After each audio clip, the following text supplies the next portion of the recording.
وہ لوگ جو اللہ کو اپنا رب فی الحقیقت سمجھتے ہیں، ان کو وہ ساری خواہشات نصیب ہو جاتی ہیں جو پہلے ان کے دلوں میں ہوتی تھی، مگر اللہ کی خاطر ان کی پرواہ نہیں کیا کرتے تھے۔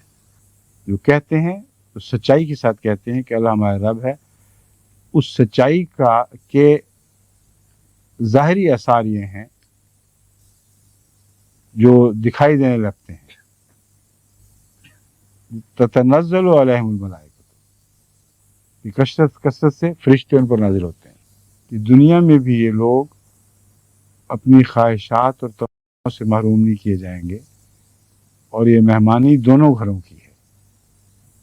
اس گھر میں بھی اللہ کی طرف سے ان کی مہمانی ہوگی اور اس گھر میں بھی، کیونکہ رب اللہ میں اللہ رب ہر چیز کا ذمہ دار، ہر چیز کا نگہبان، مالک، خالق، رزق دینے والا، یہ سب باتیں لفظ رب کے اندر آ جاتی ہیں۔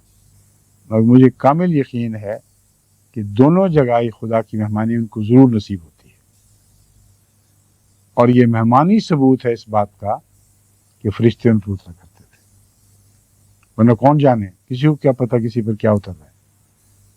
سمجھ گئے؟ نزل، اور آخری اخروی دنیا میں بھی یہی بات بہت زیادہ شان سے پوری ہوگی۔ اس کو انگریزی میں کہتے ہیں رول آؤٹ کرنا، رول آؤٹ نہیں کر سکتے، بلکہ زیادہ شان اور اصل شان سے یہ مہمانی اس دنیا میں ہوگی جبکہ اللہ تعالیٰ کے فضل و احسان کے ساتھ ان کی ساری تمنائیں، ساری امیدیں، ساری خواہشات اور سارے ادعا پورے کر دیے جائیں۔